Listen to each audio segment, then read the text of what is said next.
स्वागत है आप सभी का आपके अपने YouTube चैनल पोस्टल एबीसी पर। आज की वीडियो में तमिलनाडु सर्कल का पीएसए का 2023 का जो क्वेश्चन पेपर है तो उसके डिपार्टमेंट और जीके के क्वेश्चंस को कवर करेंगे। इसके मैथ और रीजनिंग वाले पोर्शन के लिए आपको डिस्क्रिप्शन में लिंक मिल जाएगा। साथ में अगर आप अपनी तैयारी को बेहतर करने के लिए क्लासेस में जुड़ना चाहते हैं या बुक्स परचेज करना चाहते हैं, जीडीएस टू एमटीएस बुक आपको मिल जाएगी 2 सालों के क्वेश्चन पेपर्स के साथ। 2023 के पीएसए क्वेश्चन पेपर्स की बुक मिल जाएगी, पीएसए सिलेबस की बुक मिल जाएगी, पोस्टमैन मेल गार्ड सिलेबस की बुक मिल जाएगी और प्रैक्टिस करने के लिए क्वेश्चन ओशन बुक मिल जाएगी। 5000 के करीब इसमें इंपॉर्टेंट क्वेश्चंस हैं, सभी क्वेश्चन एमसीक्यू फॉर्मेट में हैं, तो प्रैक्टिस करने के लिए इससे बेहतर बुक आपको कहीं नहीं मिलेगी। दूसरी बात, जितने भी क्वेश्चंस इस बुक में है बार बार एग्ज़ाम में पूछे जाते हैं, तो अगर आप उनको अच्छे से करते हैं एग्ज़ाम में बहुत सारे क्वेश्चंस आपको फिर से देखने को मिल जाएंगे। तो यहाँ पे अगर क्लासेस में आपने जुड़ना है या बुक्स आपको चाहिए 8627096166 के ऊपर आप हमें मैसेज कर सकते हैं। तो चलिए वीडियो शुरू करते हैं। फर्स्ट क्वेश्चन है आज की वीडियो का, दर्पण stands for which of the following. दर्पण निम्नलिखित में से किसका प्रतीक है? करेक्ट आंसर क्या आ जाएगा? डी आ जाएगा। दर्पण की फुल फॉर्म होती है digital advancement of rural post office for a new India. Second question है आपके पास, permission granted to an employee of the department of post to use the application software is governed by which of the following. डाक विभाग के किसी कर्मचारी को application software का उपयोग करने की अनुमति निम्नलिखित में से किसके द्वारा नियंत्रित होती है? करेक्ट आंसर आपके पास बी आ जाएगा, आइडेंटिटी एंड एक्सेस मैनेजमेंट के द्वारा। Status of an article during the various stages during its journey from booking to delivery is seen through which of the following। किसी डाक वस्तु की बुकिंग से लेकर डिलीवरी तक की यात्रा के दौरान विभिन्न चरणों में उसकी स्थिति किसके माध्यम से देखी जा सकती है? करेक्ट आंसर आपके पास ए आ जाएगा, इंडिया पोस्ट विजिबिलिटी सिस्टम के माध्यम से देखी जा सकती है। इंडिया पोस्ट विजिबिलिटी सिस्टम में और भी बहुत सारी चीज़ें होती हैं, आपने वो भी पढ़ लेनी है। इन 1840 the first postage stamp was issued in. 1840 में पहला डाक टिकट कहाँ जारी किया गया था? फुल डेट आपने याद रखनी है। पहला डाक टिकट जो है वो 1 मई 1840 में जारी किया गया था। कहाँ पर जारी किया गया था? इंग्लैंड में किया गया था। डी ऑप्शन करेक्ट आ जाएगी। As per clause number 5 of the post office guide, night post office can work up to. डाकघर गाइड के खंड 5 के अनुसार रात्रि डाकघर किस समय तक कार्य करते हैं? करेक्ट आंसर आपके पास बी आ जाएगा। तो कोई भी अगर post office night post office है तो उसके वर्किंग आवर्स कब तक रहते हैं? रात के 8:30 बजे तक। और किसी भी पोस्ट ऑफिस के कामकाज के घंटों को रात के 8:30 बजे तक बढ़ाने का जो सक्षम प्राधिकारी है वो है डायरेक्टर जनरल, और वो संडे वाले दिन या पोस्ट ऑफिस हॉलीडेज वाले दिन भी पोस्ट ऑफिस को खुला रख सकता है। और ऐसे डाकघर जो रात के 8:30 बजे तक काम करेंगे और फिर रविवार या डाकघर अवकाश के दिन भी खुले रहेंगे, नाइट पोस्ट ऑफिस उन्हें कहा जाएगा। Asian Pacific Postal Union was established in the year 1961 with its headquarter at। Asian Pacific postal union की स्थापना वर्ष 1961 में किस मुख्यालय के साथ हुई थी? करेक्ट आंसर क्या आ जाएगा आपके पास? ए आ जाएगा।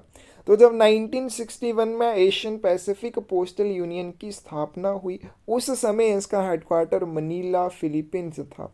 फिर बाद में वर्ष 2002 में इसका जो नया हेडक्वार्टर है वो कहाँ पे बना? बैंकॉक थाईलैंड में बना। और भारत जो है एशियन पैसिफिक पोस्टल यूनियन में 1973 में ज्वाइन हुआ था। सेकोग्राम्स आर आल्सो नोन एज। सेकोग्राम को अन्य किस नाम से जाना जाता है? तो मैंने पहले भी वीडियोस में आपको बताया है कि फॉरेन पोस्ट में कुछ एक टर्म्स जो आपको याद रखनी है, जैसे आपके पैकेट्स, पाक्वेट्स, किसके लिए यूज़ किया जाता है? स्मॉल पैकेट के लिए। एविस डी रिसेप्शन है, एडवाइस ऑफ डिलीवरी के लिए यूज़ किया जाता है। बाई एयरमेल के लिए पर एवियन वर्ड का यूज़ किया जाता है। फिर उसके बाद है franc de droits, free of charge हो जाएगा। उसके बाद फोर्स मेजर आ जाएगा आपके पास, ठीक है, तो वो क्या हो जाएगा? Beyond the control. तो वो सारी चीज़ें आपको अच्छे से याद होनी चाहिए। उसी तरह से यहाँ पे जो सेकोग्राम की बात की गई है, सेकोग्राम का क्या अर्थ होता है? तो ब्लाइंड लिटरेचर पैकेट इसका अर्थ होगा। फॉरेन पोस्ट में डी ऑप्शन करेक्ट आ जाएगी। The wait of a book packet should not exceed, book packet का वजन कितने से अधिक नहीं होना चाहिए? करेक्ट आंसर क्या आ जाएगा? बी आ जाएगा। बुक पैकेट का मैक्सिमम वेट 5 kg हो सकता है, इससे ज़्यादा नहीं होना चाहिए। A post resident article can be kept in the post office to which it is addressed for a period not exceeding. Poste restante लेख को उस डाकघर में अधिक से अधिक कितनी अवधि के लिए रखा जा सकता है जिसके लिए इसे संबोधित किया गया हो? करेक्ट आंसर आपके पास क्या आ जाएगा? सी आ जाएगा। जब भी पोस्ट रेस्टेंट आर्टिकल भेजा जाता है, जिस डाकघर के माध्यम से इसका वितरण होना है, उस डाकघर में इस तरह के लेख को 1 महीने के लिए रोक कर रखा जाता है अगर वो वैल्यूएबल आर्टिकल नहीं है। अगर वो वैल्यूएबल आर्टिकल है तो उसको 7 दिनों की अवधि के लिए रोक कर रखा जाएगा। इसके बारे में एक इम्पोर्टेंट पॉइंट और जो आपको याद रखना है वो ये है कि कोई भी स्ट्रेंजर या कोई भी ट्रैवलर पोस्ट रेस्टेंट फैसिलिटी का यूज़ मैक्सिमम कितने समय के लिए कर सकता है? 3 महीनों के लिए कर सकता है। Mail for Navy personnel on board INS ships should be addressed to which of the following? INS जहाज़ों पर नौसेना कर्मियों के लिए मेल निम्नलिखित में से किसको संबोधित की जानी चाहिए? तो किस पते पर संबोधित की जाती है? Care of the fleet mail office Bombay के पते पर की जाती है। ए ऑप्शन आपके पास करेक्ट आ जाएगी। Machine franked articles can be posted at a maximum of how many post offices? Machine Frank article जो होते हैं अधिकतम कितने डाकघरों में पोस्ट किए जा सकते हैं? अब मशीन फ्रैंक्ड आर्टिकल होते क्या हैं? ऐसी डाक वस्तुएं जिनके ऊपर पोस्टेज चार्जेस का भुगतान करने के लिए आपने डाक टिकटों की बजाय फ्रैंकिंग मशीन की इम्प्रेशन का यूज़ किया है, तो उसको हम कहेंगे मशीन फ्रैंक्ड आर्टिकल। और इस तरह के जो लेख होते हैं उनको आपने डाक घर में प्रस्तुत करना होता है और मैक्सिमम इस तरह के लेखों को आप 2 डाकघरों में पोस्ट कर सकते हैं। और ये जो 2 डाकघर होंगे किसके द्वारा निर्धारित किए जाते हैं? सुपरिटेंडेंट ऑफ पोस्ट के द्वारा लाइसेंस में निर्धारित किए जाते हैं। बी ऑप्शन करेक्ट आ जाएगी। Which of the following has been mandated to bring out technology solution for anywhere anytime banking under IT modernization project 2.0? IT आधुनिकीकरण परियोजना 2.0 के तहत किसी भी समय कहीं भी बैंकिंग के लिए प्रौद्योगिकी समाधान लाने के लिए निम्नलिखित में से किसे अनिवार्य किया गया है? करेक्ट आंसर आपके पास सी आ जाएगा। इंडिया पोस्ट पेमेंट बैंक, क्योंकि यही अपना बैंक है तो इसी के माध्यम से किया जाएगा। But is the change management in the context of IT modernisation project? IT आधुनिकीकरण परियोजना के संदर्भ में परिवर्तन प्रबंधन क्या है? करेक्ट आंसर 13 का क्या आ जाएगा आपके पास? ए आ जाएगा। Preparing staff to adopt new technology through training, प्रशिक्षण के माध्यम से कर्मचारियों को नई तकनीक अपनाने के लिए तैयार करना। तो IT मॉडर्नाइजेशन प्रोजेक्ट 2011 जो था उसमें क्या किया गया? उसमें अलग अलग स्ट्रीम थे, ठीक है। तो इसमें एक स्ट्रीम था चेंज मैनेजमेंट। उसका क्या उद्देश्य था? चेंज मैनेजमेंट का उद्देश्य ये था कि विभाग के जितने भी कर्मचारी हैं इंक्लूडिंग जो ग्रामीण डाक सेवक हैं उन सभी को प्रशिक्षण दिया जाए। क्यों दिया जाए? ताकि वो IT आधुनिकीकरण परियोजना के बाद होने वाले बदलावों में भी काम करने में सक्षम हो। ए ऑप्शन आपके पास करेक्ट आ जाएगी। What is the expansion of BYOD, BYOD का क्या विस्तार है? करेक्ट आंसर क्या आ जाएगा आपके पास? सी आ जाएगा। Bring your own device 14th की सी ऑप्शन करेक्ट हो जाएगी। अब ये क्या चीज़ है ब्रिंग योर ओन डिवाइस? अब पोस्ट ऑफिस में क्या है कि जितने भी आपके हैंड हेल्ड डिवाइसेस हैं, क्योंकि मोस्टली जो है अगर ग्रामीण डाक सेवक की बात करें या पोस्टमैन स्टाफ की बात करें तो उनको मोबाइल फ़ोन दिए जाते हैं। अब मोबाइल फ़ोन की जगह पे वो अपना पर्सनल यूज़ भी कर सकते हैं, अपना जो पर्सनल मोबाइल फ़ोन है उसका भी यूज़ कर सकते हैं, जिसके लिए सरकार की तरफ से उनको क्या दिए जाते हैं, चार्जेस दिए जाते हैं, मंथली कुछ ना कुछ इनकम होती है। तो उसमें क्या है, किस स्कीम के तहत वो होता है, ब्रिंग योर ओन डिवाइस, की आप अपना मोबाइल लाएं, उसके लिए आपको क्या दिया जाएगा, उसके रिचार्ज के पैसे या उसकी मेंटेनेंस के जो चार्जेस होते हैं वो दिए जाते हैं। सी ऑप्शन करेक्ट आ जाएगी। The sum of length breadth and depth of a letter should not exceed, किसी भी पत्र की लंबाई, चौड़ाई और गहराई का योग कितने से अधिक नहीं होना चाहिए। करेक्ट आंसर आपके पास भी आ जाएगा 900 मिलीमीटर से ज़्यादा नहीं होना चाहिए। अगर आपका लेटर रोल फॉर्म में है, रोल फॉर्म में मैक्सिमम की बात करें, ठीक है, अगर आपका लेटर रोल फॉर्म में है तो मैक्सिमम की जब बात करेंगे सिंगल डायमेंशन जो है 80 सेंटीमीटर से ज़्यादा नहीं होनी चाहिए। ध्यान रखना, फॉरेन पोस्ट में पूछा है या इंग्लैंड पोस्ट में पूछा है, उसी के अकॉर्डिंग आंसर देना है। दूसरी बात, सम ऑफ लेंथ प्लस जो ग्रेटेस्ट आपके पास क्या आ जाएगा, sum of length plus twice the diameter, अगर रोल फॉर्म में है तो 100 सेंटीमीटर से ज़्यादा नहीं होना चाहिए, ये हो जाएगा मैक्सिमम। अब बात करते हैं मिनिमम की, तो जो सिंगल डायमेंशन रहती है लेटर की रोल फॉर्म में, मिनिमम 10 सेंटीमीटर, और आपकी sum of length plus twice the diameter minimum जो है 17 सेंटीमीटर हो सकती है, इससे ज़्यादा नहीं होनी चाहिए। अब दूसरी बात करते हैं, अगर लेटर रोल फॉर्म में नहीं है, सिंगल डायमेंशन 60 सेंटीमीटर से या 60 मिलीमीटर 600 मिलीमीटर से ज़्यादा नहीं होनी चाहिए। Sum of length breadth and depth जो यहाँ पे क्वेश्चन में पूछा गया है 900 मिलीमीटर से ज़्यादा नहीं होनी चाहिए, और मिनिमम जो सरफेस मेजरिंग हो सकती है लेटर की 14/9 सेंटीमीटर हो सकती है, इससे कम नहीं होनी चाहिए।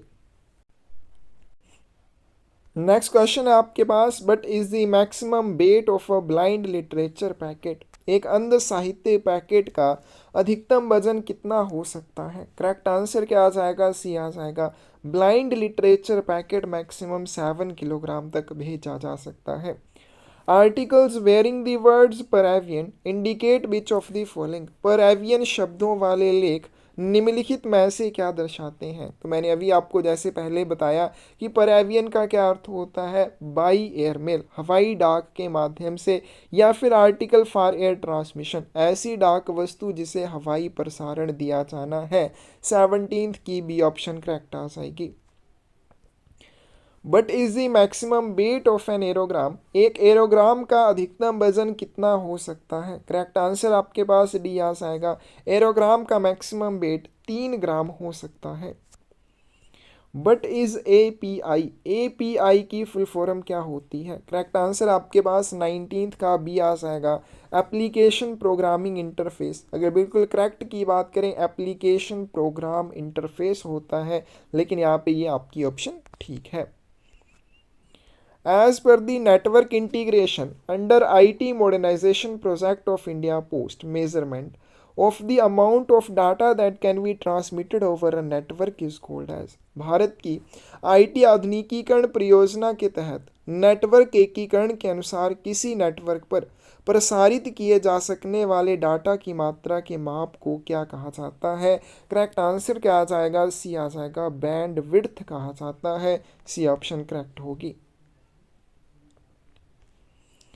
Implementation of core banking solution in Department of Post is undertaken under which of the following, डाक विभाग में कोर बैंकिंग समाधान का कार्यान्वयन निम्नलिखित में से किसके अंतर्गत किया जाता है। 21st की ए ऑप्शन करेक्ट आ जाएगी। फाइनेंशियल सर्विसेज इंटीग्रेटर या फाइनेंशियल सिस्टम इंटीग्रेटर किसके लिए ये सोल्यूशन प्रोवाइड करता है, कोर बैंकिंग सोल्यूशन।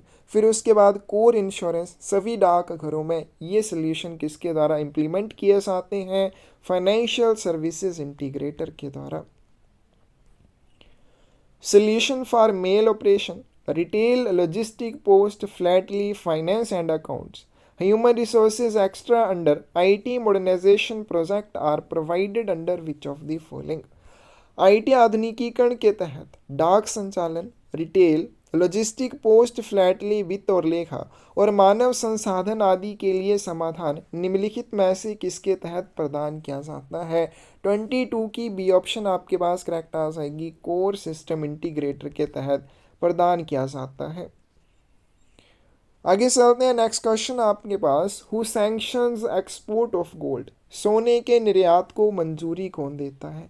यानी कि अगर आप डाक के माध्यम से फॉरेन कंट्री के लिए गोल्ड भेजना चाहते हैं तो उसकी अनुमति कौन देगा? करेक्ट आंसर सी आ जाएगा, रिजर्व बैंक ऑफ इंडिया के द्वारा दी जाती है। तो अगर आप क्या करते हैं, ज्वेलरी है, जिसमें ज्वेलरी किस चीज़ की हो सकती है, गोल्ड है, सिल्वर है, या फिर कोई भी कीमती पत्थर है, इस तरह की वस्तुओं का आप जब भी इंपोर्ट या एक्सपोर्ट करते हैं तो उसके लिए आपके पास रिजर्व बैंक ऑफ इंडिया से सैंक्शन होनी चाहिए। पार्सल्स बेयरिंग लेवल animaux vivants indicate which of the following? Parcel जिसके लेवल पर एनिमैक्स विवेंट अंकित है वो किस चीज़ को दर्शाएगा? 25 की डी ऑप्शन आपके पास करेक्ट हो जाएगी। पार्सल कंटेनिंग लाइव एनिमल्स, ऐसा कोई भी पार्सल जिसमें जीवित जानवर हो, उसके बॉक्स के बाहर एक लेवल होता है, उस लेवल के ऊपर क्या लिखा होता है? एनिमैक्स विवेंट लिखा होता है। डी ऑप्शन करेक्ट आ जाएगी। Articles containing coins, banknotes, precious stones, etc. have to be insured. सिक्के, बैंक नोट, कीमती पत्थर आदि वाली वस्तुओं का बीमा किस मूल्य के लिए करना पड़ता है? 26 की ए ऑप्शन करेक्ट आ जाएगी। For the actual value of the content. अब जब भी किसी वस्तु की या किसी आर्टिकल की इंश्योरेंस की जाती है तो उस आर्टिकल की जो सामग्री होती है या उस आर्टिकल में जो कंटेंट होता है उसके मूल्य से ज़्यादा के लिए इंश्योरेंस नहीं की जाती है। लेकिन जब भी आर्टिकल में आप कॉइन भेजेंगे, बैंक नोट भेजेंगे, प्रीशियस स्टोन भेजेंगे, तो इन सभी के मामले में जो आर्टिकल की इंश्योरेंस की जाएगी एक्चुअल वैल्यू ऑफ कंटेंट के लिए की जाएगी। यानी कि जितने के आपने कॉइन भेजे हैं इंश्योरेंस भी उतने के लिए ही की जाएगी। ए ऑप्शन आपके पास करेक्ट आ जाएगी। Manufacture and use of fictitious postage stamps is an offense punishable under which of the following sections? काल्पनिक डाक टिकटों का निर्माण और उपयोग निम्नलिखित में से किस धारा के तहत दंडनीय अपराध है? 27 की डी ऑप्शन आपके पास करेक्ट आ जाएगी। कोई भी व्यक्ति अगर नकली डाक टिकटों का निर्माण करता है या उनका उपयोग करता है, भारतीय दंड संहिता की धारा 263 ए के तहत इसे दंडनीय अपराध माना जाएगा। But is the minimum deposit for opening domestic flat deposit account? घरेलू डाक टिकट जमा खाता खोलने के लिए न्यूनतम जमा राशि कितनी है? 28 की सी ऑप्शन आपके पास करेक्ट आ जाएगी। तो कोई भी डोमेस्टिक फ्लैट डिपॉजिट अकाउंट खोलना चाहता है 200 रुपये की राशि के साथ खोला जा सकता है। But is the name applied to the money order, payment of which can neither be affected nor the payment amount be refunded to the remitter? तो यहाँ पे बोला गया है क्वेश्चन में, ठीक है, थोड़ा सा इनकम्प्लीट है ये क्वेश्चन, कि उस मनी ऑर्डर को क्या कहा जाएगा जिसका भुगतान ना तो किया जा सकता है और ना ही प्रेषक को राशि वापस की जा सकती है। यानी कि एक ऐसा मनी ऑर्डर जिसे आपने भेजा और उसका भुगतान नहीं हो पाया प्राप्तकर्ता को या पेई को, फिर वापस आया, ना ही उस मनी ऑर्डर की अमाउंट जो वो प्रेषक को वापस की जा सकी। तो इस तरह के मनी ऑर्डर को क्या कहा जाता है? वॉइड मनी ऑर्डर कहा जाता है। कोई भी मनी ऑर्डर वॉइड कब हो जाता है? जिस तारीख को मनी ऑर्डर जारी किया जाता है, जिस महीने में मनी ऑर्डर जारी किया जाता है, उस महीने के अगले महीने की लास्ट डेट को जाके मनी ऑर्डर वॉइड हो जाता है। ये ऑप्शन करेक्ट आ जाएगी।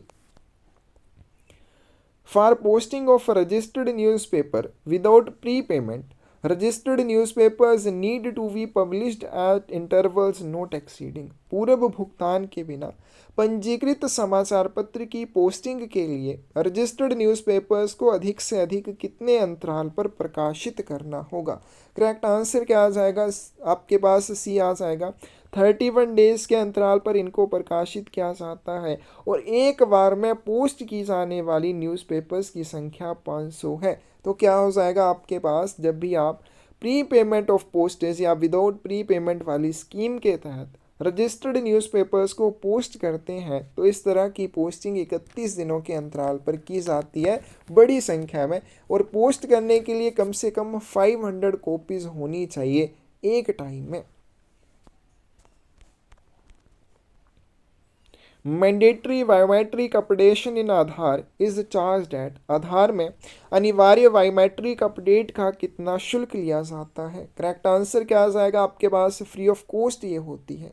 तो पोस्ट ऑफिस में जो आपको आधार सर्विसेज दी जाती हैं, तो अगर कोई भी न्यू आधार एनरोलमेंट है या मैंडेटरी बायोमेट्रिक अपडेट है, इसके लिए कोई भी चार्जेस आपसे नहीं लिए जाते हैं। अदर कोई भी बायोमेट्रिक अपडेट है 100 रुपये लिए जाएंगे। डेमोग्राफिक अपडेट के लिए 50 रुपये लिए जाते हैं। Who issues metal tokens to the officials required to travel in mail vans and RMS sections? Mail van और आरएमएस अनुभागों में यात्रा करने के लिए आवश्यक अधिकारियों को धातु टोकन कौन जारी करता है? तो जो मेटल टोकन होते हैं ये प्रॉपर्टी होते हैं गवर्नमेंट की, सरकार की संपत्ति होते हैं। स्टॉक डिपो से ये सप्लाई किए जाते हैं हेड रिकॉर्ड ऑफिस को। फिर आगे जो हेड रिकॉर्ड ऑफिसर होता है वो ये टोकन इशू करता है जो भी ऑफिशियल्स या जो भी अधिकारी उसके कार्यालय से जुड़े होते हैं, और साथ में जो भी रिकॉर्ड या सब रिकॉर्ड ऑफिस उसके अंडर आते हैं उनको भी मेटल टोकन इशू कर देता है।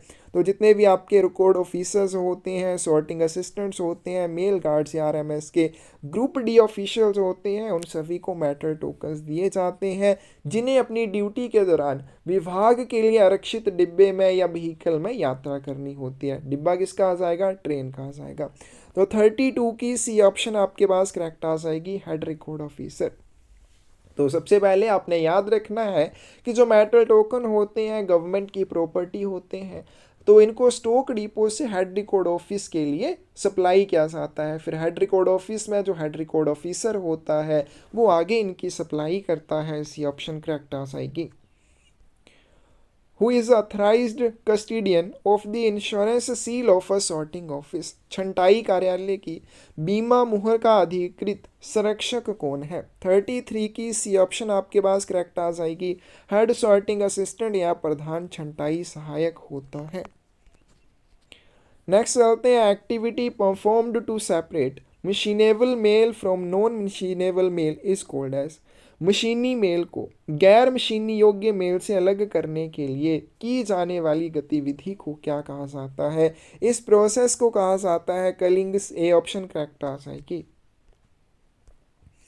Registered maintained in each mail office showing receipt of articles, transfer of articles from previous set received in the set and transfer to next set is called as. प्रत्येक mail कार्यालय में एक register रखा होता है जिसमें वस्तुओं की प्राप्ति, पिछले सेट से वस्तुओं का स्थानांतरण, सेट में प्राप्त और अगले सेट में स्थानांतरण को दर्शाया जाता है। उसे क्या कहा जाता है? डिपॉजिट रजिस्टर कहा जाता है।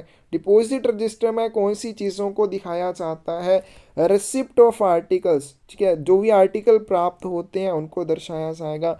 Transfer of articles from previous set, पिछला जो सेट था उससे जो भी आर्टिकल आपको ट्रांसफर होके आए वो इसमें दर्शाए जाएंगे। फिर उसके बाद क्या आ जाएगा? रिसीव्ड इन दी सेट और ट्रांसफर टू नेक्स्ट सेट, जो भी आर्टिकल सेट में प्राप्त होते हैं और फिर आप उसको नेक्स्ट सेट को ट्रांसफ़र करते हैं, ये सारे जो रिकॉर्ड होते हैं इनके लिए एक रजिस्टर मेंटेन किया जाता है जिसे डिपॉजिट रजिस्टर कहा जाता है। International tracked packet service can be used to send international articles up to. अंतर्राष्ट्रीय ट्रैक्ड पैकेट सेवा का उपयोग कितने वजन तक के अंतर्राष्ट्रीय लेख भेजने के लिए किया जा सकता है? 36 की डी ऑप्शन आपके पास करेक्ट आ जाएगी। 2 किलोग्राम वजन तक के जो आर्टिकल होते हैं इंटरनेशनल ट्रैक्ड पैकेट सर्विस के माध्यम से भेजे जा सकते हैं। CN22 form is affixed on international article for value of content below. CN22 form अंतर्राष्ट्रीय लेखों पर किस मूल्य से कम होने पर, यानी कि कोई भी ऐसा आर्टिकल जिसकी सामग्री कितने से कम मूल्य की है उसके लिए CN22 फॉरम का यूज़ किया जाएगा। करेक्ट आंसर आपके पास ये आ जाएगा। CN22 और CN23 फॉरम्स का यूज़ किया जाता है जब भी आर्टिकल की वैल्यू 300 SDR से नीचे है ऐसी स्थिति में CN22 का आपने यूज़ करना है। जब आर्टिकल की वैल्यू 300 SDR या फिर इससे ज़्यादा है, उस स्थिति में CN23 फॉर्म का यूज़ किया जाता है। But is the minimum age to open a post office savings account? डाकघर बचत खाता खोलने के लिए न्यूनतम आयु क्या है? 38 की करेक्ट ऑप्शन आपके पास ए आ जाएगी।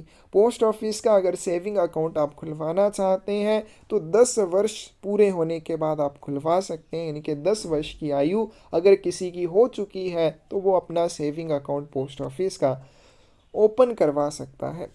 Maximum compensation allowed for loss और damage of ITPS international tracked packet service article के बारे में बोला गया है कि अगर उसको लॉस हो जाता है, उसको नुकसान कोई हो जाता है, उस स्थिति में आपको अधिकतम कितना मुआवजा दिया जा सकता है? 39 की करेक्ट ऑप्शन आपके पास सी आ जाएगी। तो इसमें कंपनसेशन जो दी जाती है लॉस या डैमेज के लिए वो 1000 रुपये या जो भी कंटेंट की एक्चुअल वैल्यू होगी उन दोनों के अकॉर्डिंग जो भी कम होगा वो आपको मुआवजे के रूप में दिया जाता है। After how many regular defaults are recurring deposit account becomes discontinued? कितनी नियमित चूक के बाद आवर्ती जमा खाता बंद हो जाता है? यानी कि कितने समय तक अगर आप RD डिपॉजिट नहीं करते हैं तो आपका अकाउंट डिसकंटिन्यू हो जाएगा। करेक्ट आंसर क्या आ जाएगा? सी। 4 लगातार अगर आप डिपॉजिट नहीं करते हैं RD खाते में तो आपका अकाउंट डिसकंटिन्यू हो जाएगा और आप उसको रिवाइव कर सकते हैं। जब आपने 4th डिफ़ॉल्ट कर दिया उसके 2 महीने के अंदर आप उसको रिवाइव कर सकते हैं, उसके बाद उसको रिवाइव नहीं किया जा सकता। Greeting cards, invitation cards come in the category of which of the following? Greeting card, निमंत्रण कार्ड निम्नलिखित में से किस श्रेणी में आते हैं? करेक्ट आंसर क्या आ जाएगा? सेकंड क्लास मेल में ये आते हैं। लेकिन जो बुक पैकेट होते हैं जिनमें ग्रीटिंग कार्ड हो या इनविटेशन कार्ड हो उनको क्या किया जाता है? फर्स्ट क्लास मेल और रजिस्टर्ड न्यूज़पेपर्स के साथ सरफेस ट्रांसमिशन दिया जाता है, यानी कि जो प्रथम श्रेणी की डाक होती है उसके साथ उनको सरफेस ट्रांसमिशन दिया जाता है। अब देखिए जो फर्स्ट क्लास मेल होती है उसका डिस्पोजल तुरंत किया जाता है, तो उसका ट्रांसमिशन जो है आपके जो ग्रीटिंग कार्ड है या आपके जो इनविटेशन कार्ड है उनको क्या किया जाता है? फर्स्ट क्लास मेल के साथ सरफेस ट्रांसमिशन दिया जाता है, एयर ट्रांसमिशन नहीं दिया जाएगा। इस चीज़ का आपने ध्यान रखना है। Branch of railway mails where closed bags are received and dispatched is called as? Railway mail की वह शाखा जहां पर बंद बैग प्राप्त किए जाते हैं और भेजे जाते हैं लेकिन पत्रों की छंटाई नहीं की जाती है उसे क्या कहा जाएगा? तो 42 की सही ऑप्शन आपके पास आ जाएगी सी। ट्रांजिट मेल ऑफिस उसे कहा जाता है। वॉल्यूम 5 का ये क्वेश्चन है, आपके सिलेबस में नहीं है वॉल्यूम 5 लेकिन पूछा जाता है, तो आप वॉल्यूम 5 की डेफिनेशंस को भी एक बार कर लेना। Office dealing with unclaimed and refused articles and articles without decipherable address is called as? ऐसा कार्यालय जो अनक्लेम्ड लावारिस लेखों के साथ, मना किए हुए लेखों के साथ या फिर ऐसे लेख जिनके ऊपर पता स्पष्ट नहीं है, मतलब बिना स्पष्ट पते वाले जो लेख होते हैं, इन सभी का निपटान करने वाला कार्यालय क्या कहलाता है? 43 की ए ऑप्शन करेक्ट आ जाएगी। रिटर्न लेटर ऑफिस या पुनः प्रेषण केंद्र इसे कहा जाता है। A register maintained in every head post office to serve as a record of clerks actually at work in particular branch or any given day is called as? किसी भी दिन विशेष शाखा में वास्तव में काम करने वाले क्लर्कों के रिकॉर्ड के रूप में प्रत्येक प्रधान डाकघर में बनाए गए रजिस्टर को क्या कहा जाता है? 44 की सही ऑप्शन आपके पास भी आ जाएगी। इसे नॉमिनल रोल कहा जाता है। नॉमिनल रोल क्या होता है? ये एक रिकॉर्ड होता है, अभिलेख होता है। किस चीज़ का रिकॉर्ड होता है? तो किसी भी दिन किसी भी शाखा में वास्तव में काम करने वाले जो क्लर्क होते हैं उनके काम का रिकॉर्ड होता है जिसे नॉमिनल रोल कहा जाता है। MS-12 के ऊपर इसे बनाया जाता है। Service post cards employed for the purpose of determining relative advantages of all mail routes और caused of delay are called as? सभी मेल मार्गों के सापेक्ष लाभ या देरी के कारण निर्धारित करने के उद्देश्य से नियोजित सेवा पोस्ट कार्ड को क्या कहा जाता है? 45 की सी ऑप्शन आपके पास करेक्ट आ जाएगी, ट्रायल कार्ड उन्हें कहा जाता है। तो ये भी वॉल्यूम 5 का क्वेश्चन है। अगर आपके पीए के सिलेबस का क्वेश्चन होता तो क्या होना था? ट्रायल नोट के बारे में, C27 के बारे में। ट्रायल कार्ड कौन से फोरम के ऊपर बनते हैं? M26A के ऊपर बनते हैं, इसको भी याद रखना है। In a jointly MIS account what is the maximum deposit that can be made. संयुक्त रूप से रखे गए MIS खाते में अधिकतम कितनी राशि जमा की जा सकती है? तो MIS का जॉइंट अकाउंट जो है 15 लाख रुपए, यानी कि डी ऑप्शन करेक्ट हो जाएगी, से खोला जा सकता है। और अगर हम सिंगल अकाउंट की बात करें तो 9 लाख रुपए के साथ खोला जा सकता है। A senior citizen savings scheme account can be closed without penalty after how many years from the date of opening? एक वरिष्ठ नागरिक बचत योजना खाता खोलने की तारीख से कितने वर्षों के बाद बिना जुर्माने के बंद किया जा सकता है? तो 47 की सी ऑप्शन आपके पास करेक्ट आ जाएगी। तो यहाँ पे इसकी क्या हो जाएगी? मैच्योरिटी डेट, क्योंकि मैच्योरिटी डेट के बाद अगर अकाउंट आप बंद करते हैं तभी उसके ऊपर कोई जुर्माना आपसे नहीं लिया जाएगा। तो 47 की सी ऑप्शन करेक्ट आ जाएगी। सीनियर सिटीजन अकाउंट जो है 5 वर्ष का होता है, तो 5 वर्ष के बाद आप इसको बंद कर पाएंगे। When was rural postal life insurance was introduced? ग्रामीण डाक जीवन बीमा कब शुरू किया गया था? 48 की डी ऑप्शन आपके पास करेक्ट आ जाएगी, 1995 में। फुल डेट आपको याद रखनी है, 24 मार्च 1995 में इसकी शुरुआत हुई थी।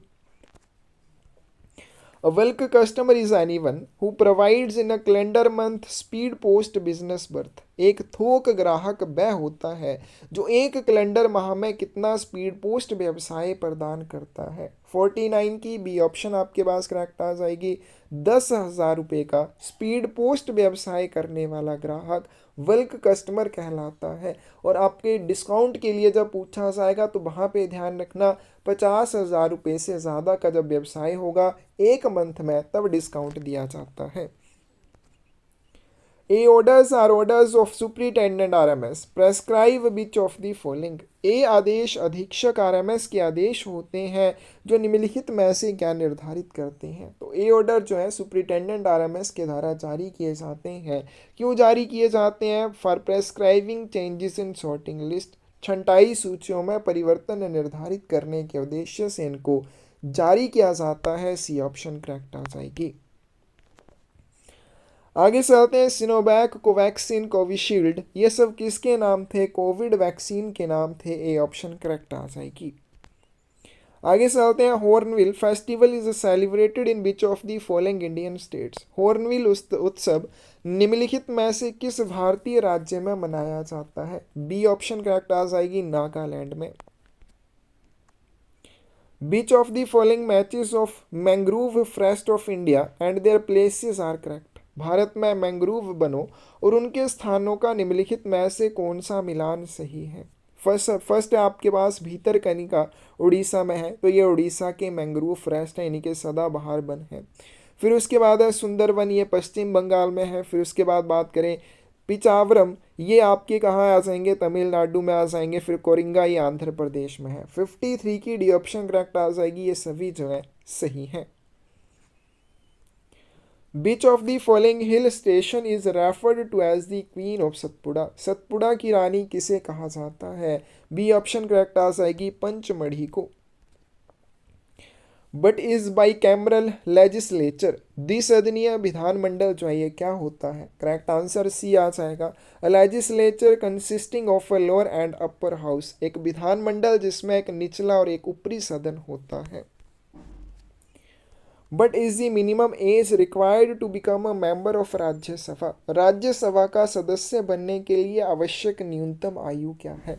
56 की सी ऑप्शन करेक्ट आ जाएगी। राज्यसभा का सदस्य बनने के लिए न्यूनतम 30 वर्ष आयु होनी चाहिए।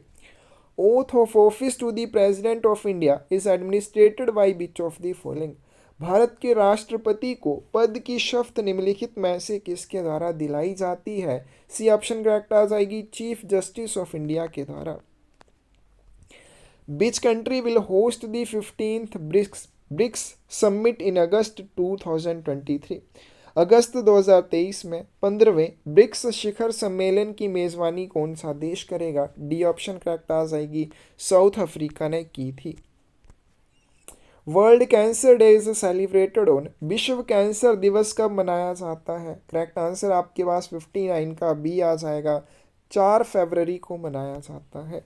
और लास्ट क्वेश्चन आज की वीडियो का, सारंग, चीता, ध्रुव आर नेम ऑफ। सारंग, चेता या फिर ध्रुव, ये सारे किसके नाम हैं? हेलीकॉप्टर्स के नाम है। सी ऑप्शन करेक्ट आ जाएगी। तो ये था आपके पास तमिलनाडु सर्कल का पीएसए का 2023 का क्वेश्चन पेपर। बड़ा ही आसान क्वेश्चन पेपर है। किसी भी क्वेश्चन में आपको डाउट हो आप कमेंट सेक्शन में पूछ सकते हैं। गलती नजर आए तो उसके लिए भी आप कमेंट सेक्शन में ज़रूर बताएं। रेगुलर क्लासेस में जुड़ना है या बुक्स आपको चाहिए तो आप 8627096166 के ऊपर मैसेज कर सकते हैं। धन्यवाद।